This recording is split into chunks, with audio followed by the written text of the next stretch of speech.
What sort of device comes in a box like this? Is it a camera lens kit?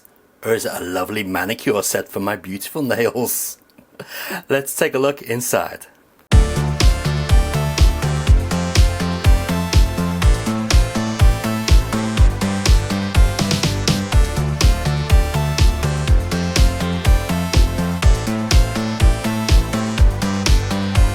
This is the Hyperbase C1 from J Marchant, and it comes in a variety of different configurations. So let's take a look and see what configuration we have here. So opening up the case will show us what we actually get inside. Nice case, by the way, got a nice fabric finish to it. Alright, so first of all we can see some accessories.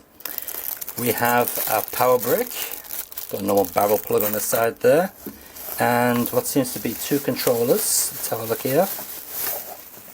Okay, whoa, we've got like a transparent USB controller there. Oh, it's got those horrible PlayStation style controller buttons on it. Analog, yeah, generic USB controller. And we have another one here which seems to be the same thing but in white. Yes, I do actually like the look of that, that's not too bad. So we've got two controllers. Okay, we've got a manual, and now we can see what it is. It's an Android TV box. And it seems to be in a variety of different languages, English being at the front. And we also got a card specific to this actual device, the Hyperbase C1 user manual. Alright, so let's take a look and see. Okay, so we got some basic instructions there telling us how to set everything up. Not too bad. Alright, well, we'll see if we can get it set up without looking at those instructions. But where's the actual console? Well, the console is in the top here. So let's take a look at that. We got a couple more cables in here as well. What do we have here? That is a HDMI cable. And on this side we have the remote control. Okay, pretty cool. And here is the actual Android TV box. Ooh, it's got a nice shiny top. T95Q. Looks like it's got LEDs around the side as well. Looking at the back, we've got an installed SD card. I presume that's going to be with the OS on it. It's got a sticker over that. We've got an optical out. There's the HDMI out, we've got a LAN input, we've got our DC input, analog AV out by the looks of it, USB 2 and USB 1 input. Alright, let's get this thing connected up to the TV. So upon booting up the machine for the first time with the SD card installed, you go straight to the emulation, and just look at that. 90,730 games pre-installed in this particular package. And it doesn't just contain the normal consoles. We've got stuff like the Amstrad CPC, the Amstrad GX 4000. We've got all sorts of old stuff, all the Ataris. We've got the Wonder Swan, the usual arcades. We've even got Commodore 64, VIC-20. It's got it all. In fact, it's got practically every single system you could ever imagine on here, including the Supervision. Oh yeah, what is a Supervision? Well, it's an old crappy handheld machine, kind of taken on the Game Boy. You can see a picture of it there. And yeah, even that is on here. Let's just boot up a Supervision game and see what it is running on the screen. Now you've made notice in the bottom corner there that it actually said we had a Hori pad installed. And that's because I'm using a PlayStation 4 Hori pad on this thing. Alright, let's have a quick go over Supervision games. And as you can see, it's very basic. I don't even know which one's me. Which one's me? The flashing thing, I guess. Here we go. Up, up, up, up, up. Here we go. Caught a flag. Oh, crashed into a rock. Okay, and to exit, you just press the two analog sticks together and, you know, close content. Very simple. But yeah, this thing is absolutely jam-packed full of games. So let's take a quick look at the games which are built into here, all the machines. So it's easier to go through the list using the alphabetical order because there's just so much jam-packed in here. So if we go to Sega, for instance, we've got all our Sega stuff here. SG-1000, Master System, Mega Drive, Genesis, which is Mega Drive, hacks for the Mega Drive, Game Gear, hacks for Game Gear, for Mega Drive and Super 32X, and Mega CD, Sega Saturn, Dreamcast, and Naomi. Now, oh yeah, we've also got the X68000, we'll take a look at that. Now, unfortunately, Dreamcast and Naomi doesn't work very well at all. Just take a look at this. It is not very impressive. Doesn't matter what game we pick, none of them will run smoothly. Same when it comes to Dreamcast, because after all, Dreamcast and Naomi are the exact same thing.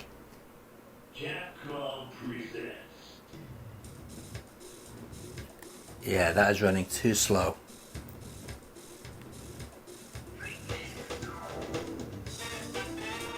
So yeah, unfortunately, Dreamcast and Naomi games just do not work. They're too slow.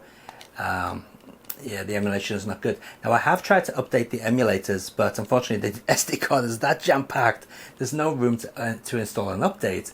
So I'm going to have to take a look into that. But however, I don't think updating this device will make much difference, because if we go to the updates and downloads, I have got this connected to online.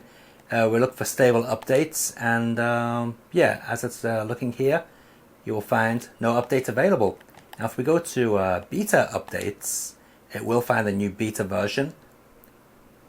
Oh no, oh no, it's still unstable. Okay, my beta. Okay, let's look for some beta updates.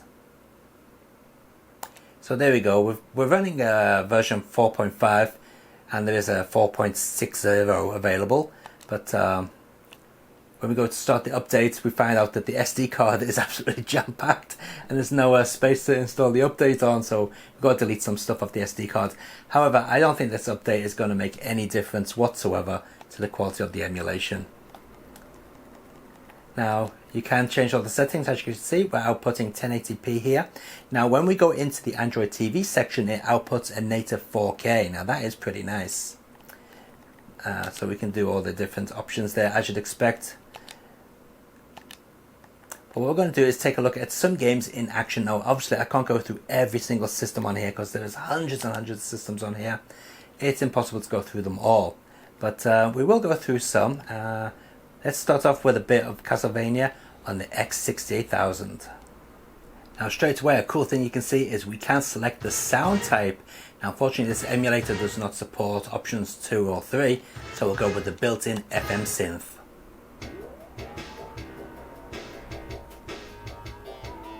And just like a real X68000, we even get the loading screen, or the loading music, since that's what it does on a real X68000. And before long, we should get the Konami boot up sign. There it is. Now, of course, you can add overlays. So you can have scan lines and so on showing as well, without any effect to the actual console performance. So let's go into here. And we'll go to shaders. Switch shaders on. And what we want to do is load a CRT shader. Let's see, scan lines. So I'll just put scan lines on, and let's see how that looks. Not bad. I don't know how well that's going to come across on the video, but that looks fairly decent.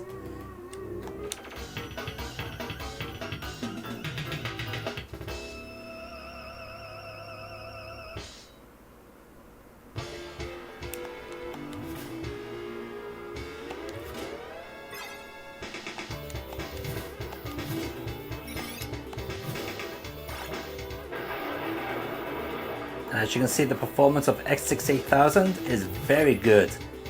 Nice and smooth there. Now, the filter that I've chosen may not be to your liking, but that's okay, because you can choose any filter you want. RetroArch or RetroArch, however you want to pronounce it, comes with many filter options, enough to satisfy anyone.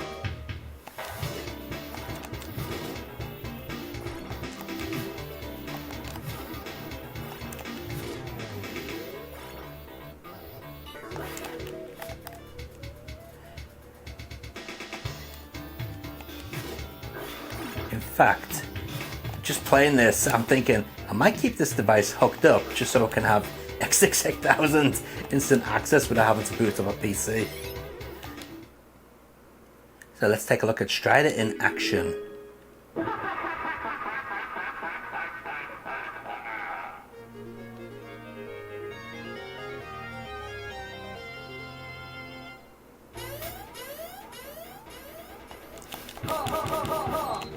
Oh yeah, nice. Now we did get a pretty good version of Strider in the West on the Mega Drive, but the X68000 version is just that little bit better. More speech, less sprite flicker, and less slowdown.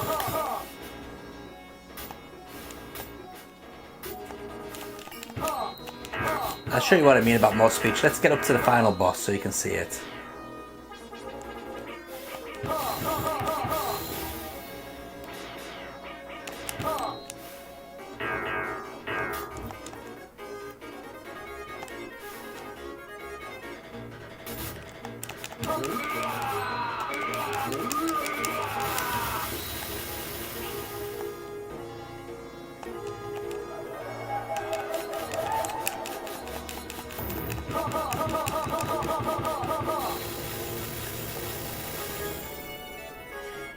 But on the Mega Drive, after this section, there's no speech. On the X68000, we should get some speech, so let's check it out.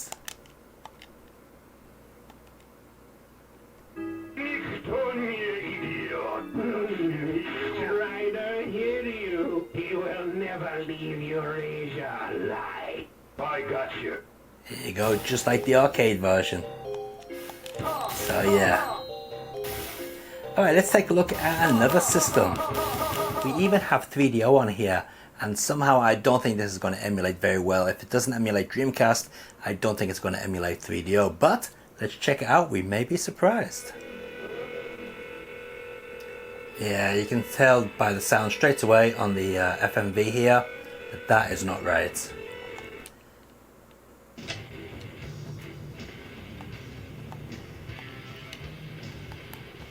A little bit slow, isn't it? Let's get into the game and see how it works. Yeah, not very well at all. So I think any of the more powerful systems are definitely not going to be playable on this device.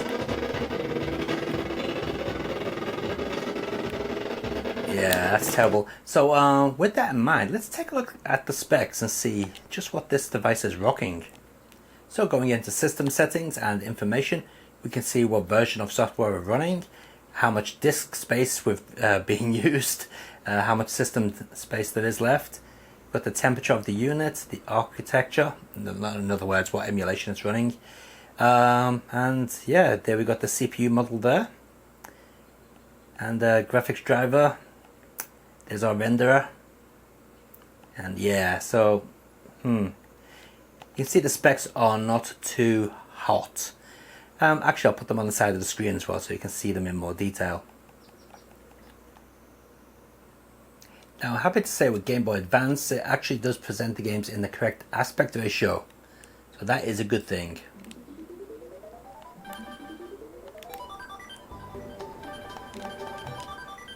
And another good thing is that they do run absolutely perfectly.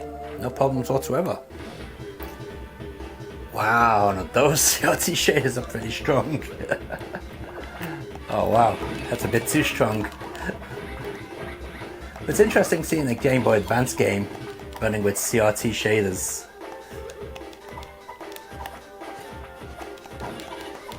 And we can see the shadow mask on that as well. But I think the scanline section's a little bit too strong. But you know, there's so many CRT shaders to choose from, you can just choose one that suits you. But what is important is we can see the game is running really well here.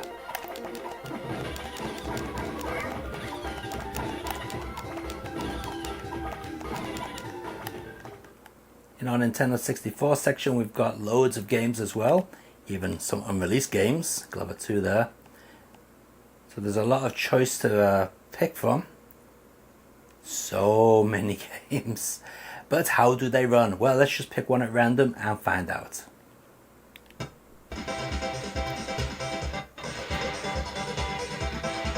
And that game we've chosen at random is Snowball Kids. And yeah, look at that straight away. Yeah, we can see it's not too good, is it? Slowing down like crazy. Go! Yeah, so I think you can clearly see and hear that Nintendo 64 emulation is also not very good. So I think with this device, we've got to keep it 16-bit or lower. Although Game Boy Advance did work, and that is technically 32-bit. But yeah, I think if we keep it and get to 16-bit or lower, we should be fine. Let's take a look at some Mega CD.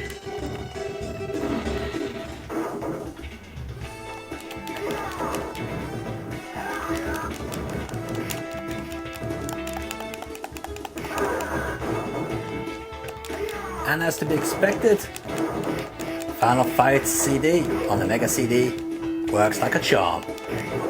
So yeah, as I said, if you keep your expectations low, don't expect to play anything from the 2000s or above, you should be okay.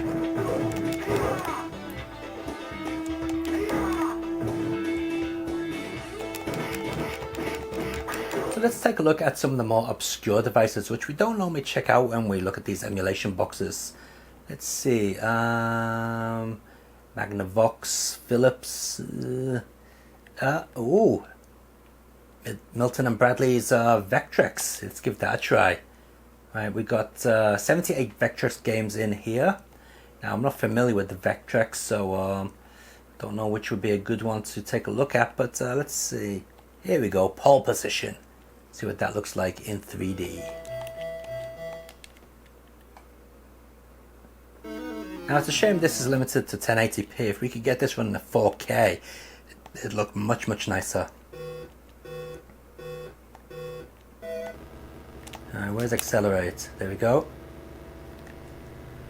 But yeah, I do like the way they put little bits of effort to kind of simulate the CRT glow. See there on the sign that's coming up? You can kind of see the CRT glow around the actual graphics. Of course it's fake, it's not real CRT glow because we're running this on a 4K panel. But yeah, it's nice. And the Vectrex seems to be running like it should do.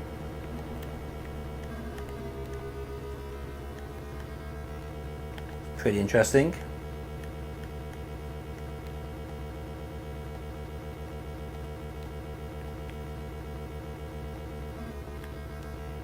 Amiga games, go on then, let's try an Amiga game. 3,160 Amiga games. Oh my god, that's so many. Yeah,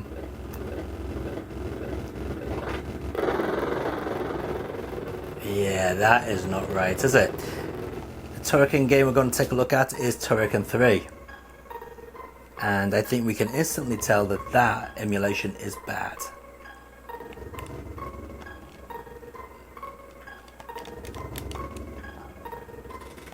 Yeah, that's not good. So it looks like Amiga emulation is not going to be what we want it to be.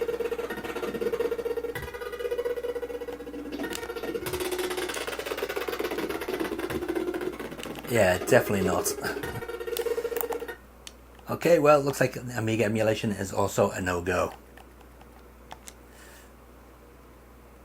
But let's stay positive. Let's check out another system. Let's go back with a console.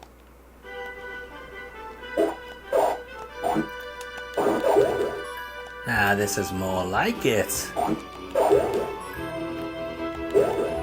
Nice and smooth, 60 frames per second.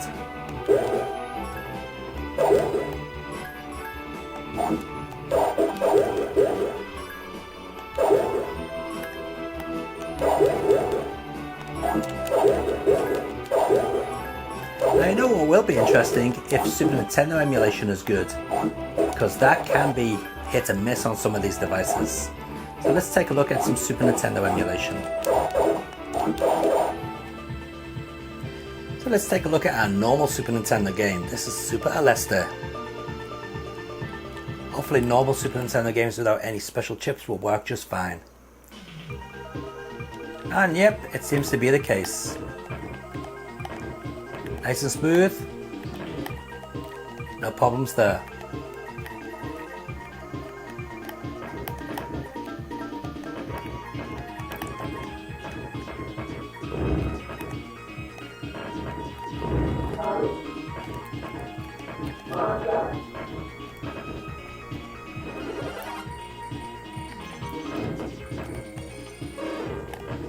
And just for extra peace of mind, let's check out just one more Super Nintendo game. This time we'll check out a DSP looking game.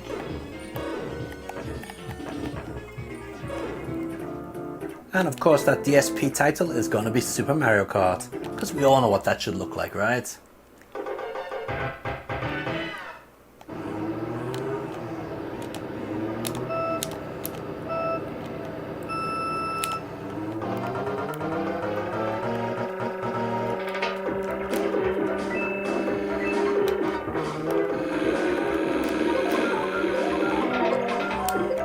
Yes, and I'm well aware that I suck at this game.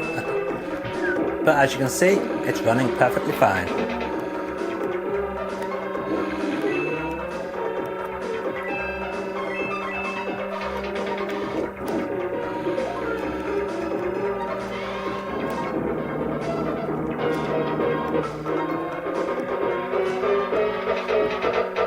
Real Racing Roots 99 in Helter Skelter.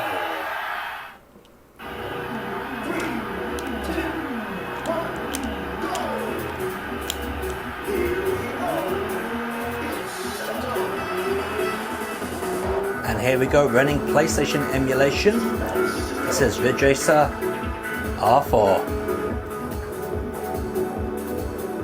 And I'm happy to say the PlayStation Emulation is perfectly fine as well.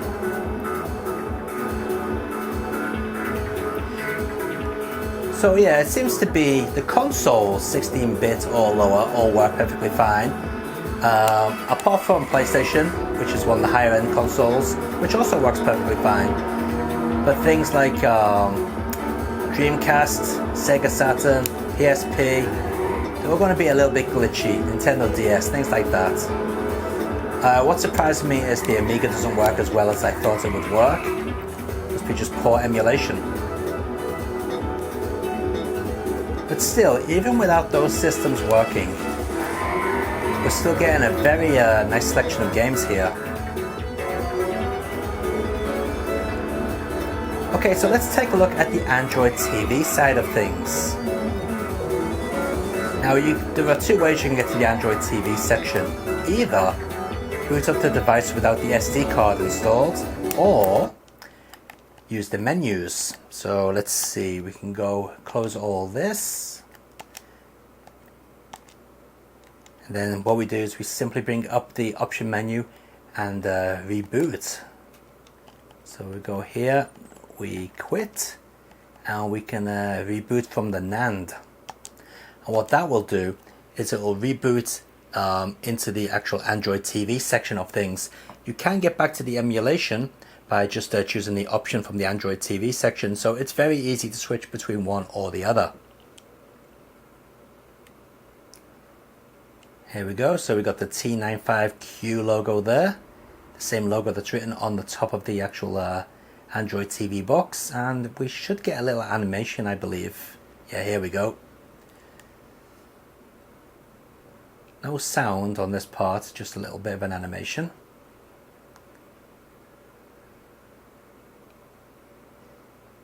Kind of a weird one, really. And then from here we should be able to go straight into the Android TV, and it's from this section where we actually can use the remote control. So you remember the remote control? Yeah, this thing here. So we can actually use it on this section of the console. So we could use a 16 point something % of memory there. So hang on, where's the picture gone? Oh, we're back. Okay. So yeah, might want to clean that up.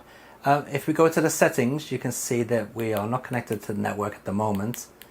However, we can change our display settings, and as you can see, screen resolution at default is 4K.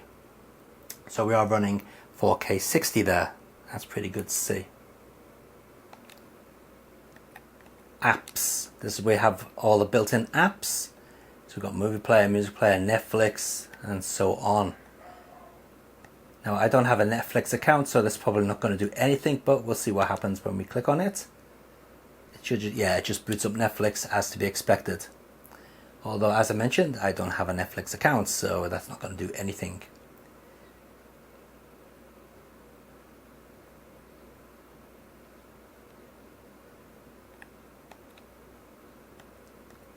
Movie player, that'll play, just go to allow there, that'll play any movies that are stored on the SD card, or you can also connect a, a USB stick or USB hard drive to it and run movies from there. And as you can see, we can also mirrorcast things. It's connected to the TV there. Web TV Nano 0091JNA. That's my Japanese LG TV screen, but we don't need to mirrorcast to that because I've already got it connected to that through HDMI. Of course, we've got Droid settings up here, so you can change various settings. And we've got Chrome browser, so we can also search the web. We get a virtual keyboard up, so we can just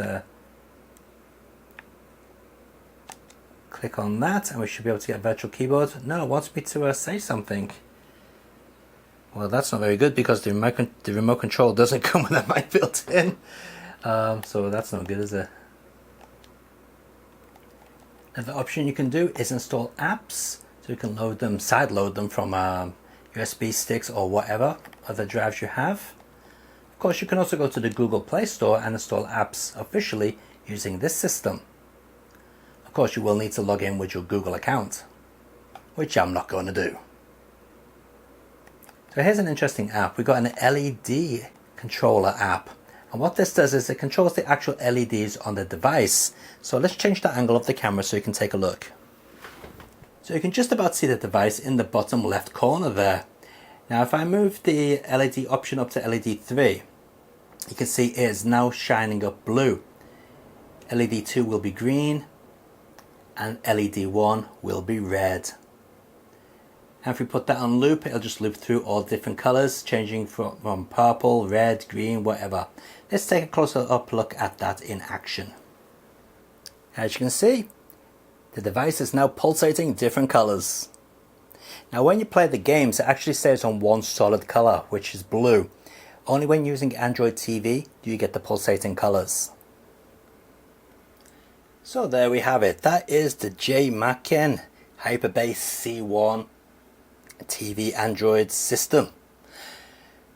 Now, what do I think of it? Well, as long as you're not looking to play high-end games, Dreamcast, PSP, Nintendo 64, Sega Saturn, things like that, then yeah, it works well as a games machine. The fact that it came with so much pre-installed and X68000 games that worked on the TV, no messing about, that was a great bonus. The included controllers are both identical, just the colors are different. They're okay, the standard third-party controllers. These analog sticks are responsive enough. I don't like these D-pads because they're just basically separate buttons like a switch. But it's got enough buttons on there, controls everything really fine. But if you don't want to use those, you can use any USB controller. As you saw, I was using a Hori PlayStation 4 controller and it worked just fine on there. In fact, I'll show you the controller I was using. This is the one. So yeah, I was using this on this device. It worked no problem whatsoever. Now Bluetooth controllers such as this 8BitDo SM30 Pro do not work on this device because there's no Bluetooth receiver, so that is a bit of a bummer. So you do have to use wired controllers. As for the Android TV side of things, well, yeah, it's Android TV. It works like Android TV should. No surprises there. The fact that it outputs 4K is very, very nice. That's a good option. It's a shame we can't use the emulation of 4K, but still, we do get a 1080p 60 option, which is good enough. So I'm going to put a link in the video description down below for this entire set, plus the other sets that can be bought. So check out the link in the video description if you're interested in buying one of these Hyperbase C1 kits from J Mackin. And if you're not, see what other products they've got. They've got quite a few different things going on, including different variations of TV boxes and consoles and so on. So yeah, check out the store. Maybe you'll find something you might like. Till then, guys, take it easy, keep on gaming, and enjoy your games. See ya!